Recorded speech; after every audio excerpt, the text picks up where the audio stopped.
Halo teman-teman, perkenalkan saya Erlina Rumilia Tuciani Beveto dengan NIM 20070100217. Saya dari Universitas Nusa Cendana Kupang, Fakultas Kesehatan Masyarakat, Prodi IKM semester 4. Tujuan dari saya membuat video ini untuk memenuhi tugas dari mata kuliah Epidemiologi Penyakit Tidak Menular dengan topik kanker prostat. Selamat menyaksikan. Pengertian dari kanker prostat.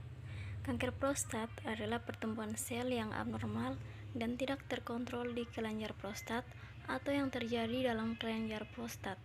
Menurut data WHO, kanker prostat adalah salah satu jenis kanker yang paling sering dialami oleh pria.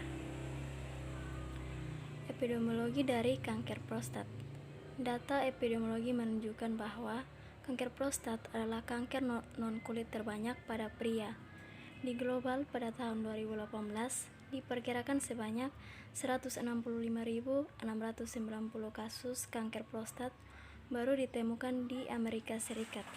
Kasus ini dialami oleh 1 dari 6 pria Kaukasia dan 1 dari 5 orang pria etnis Afrika Amerika.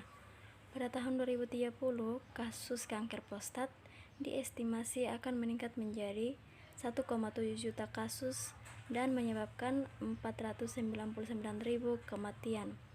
Di Indonesia, berdasarkan data Departemen Kesehatan 2013, kasus kanker prostat memiliki prevalensi sebesar 0,2% di Indonesia.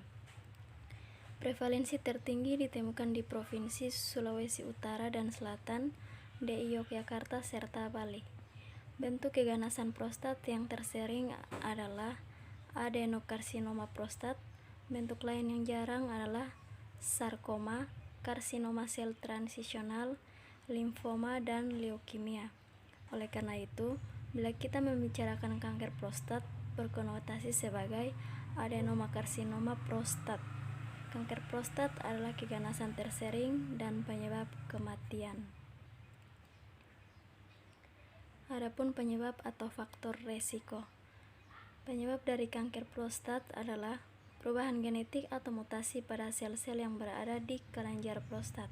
Namun, penyebab terjadinya mutasi itu sendiri masih belum diketahui dengan pasti. Faktor yang menyebabkan meningkatnya risiko terkena kanker prostat seperti usia, ras, diet dan gaya hidup, memiliki keluarga yang menderita kanker prostat, merokok, mengidap obesitas, asupan serat yang tidak terpenuhi seperti kurangnya asupan likopen dan antioksidan, terpapar bahan kimia berbahaya, dan mengidap penyakit menular seksual. Adapun klasifikasinya, ada 4 stadium kanker prostat, diantaranya yaitu stadium 1, kanker berada di area kecil di prostat yang bersifat tidak agresif. Stadium 2, kanker masih berada di area kecil di prostat, namun bersifat agresif setelah dilihat di mikroskop atau lebih besar dan menyebar ke sisi satunya lagi. Stadium 3, kanker menyebar melebihi prostat ke vesika, seminalis atau jaringan terdekat lainnya. Dan stadium 4, kanker menyebar ke organ sekitar seperti kantong kemih, kelenjar getah bening, tulang, dan paru-paru. Adapun gejala dari kanker prostat, pada stadium awal kanker prostat tidak memiliki tanda atau gejala. Kanker prostat pada stadium lebih lanjut dapat menyebabkan tanda dan gejala seperti susah buang air kecil, rasa tidak nyaman pada area bawah perut, nyeri tulang, disfungsi ereksi, lebih sering buang air kecil terutama saat malam hari, nyeri atau panas pada penis saat buang air kecil atau ejakulasi, merasa kandung kemih selalu penuh, dan ada darah dalam urin atau air mani. Adapun patofisiologinya. Patofisiologi kanker prostat adalah adanya ketidakseimbangan antara proliferasi dengan apoptosis sel prostat.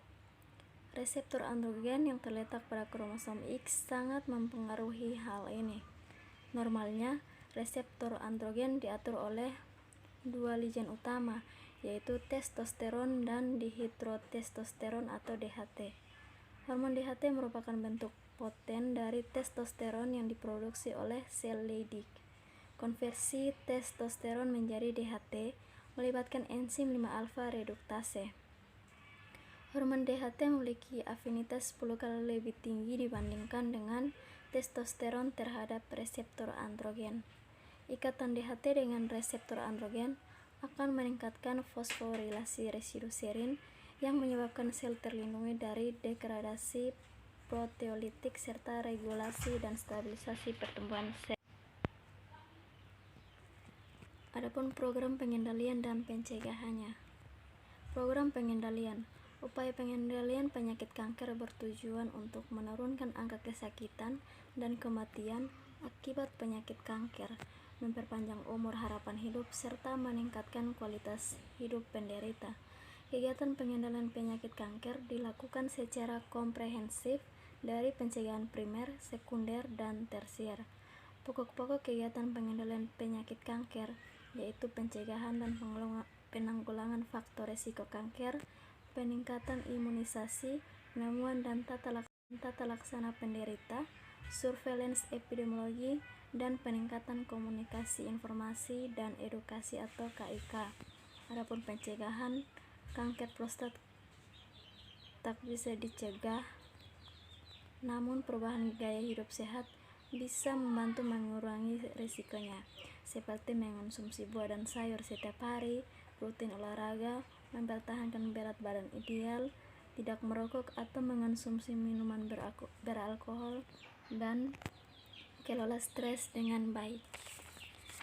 Sekian dari materi yang saya sampaikan dan semoga bermanfaat.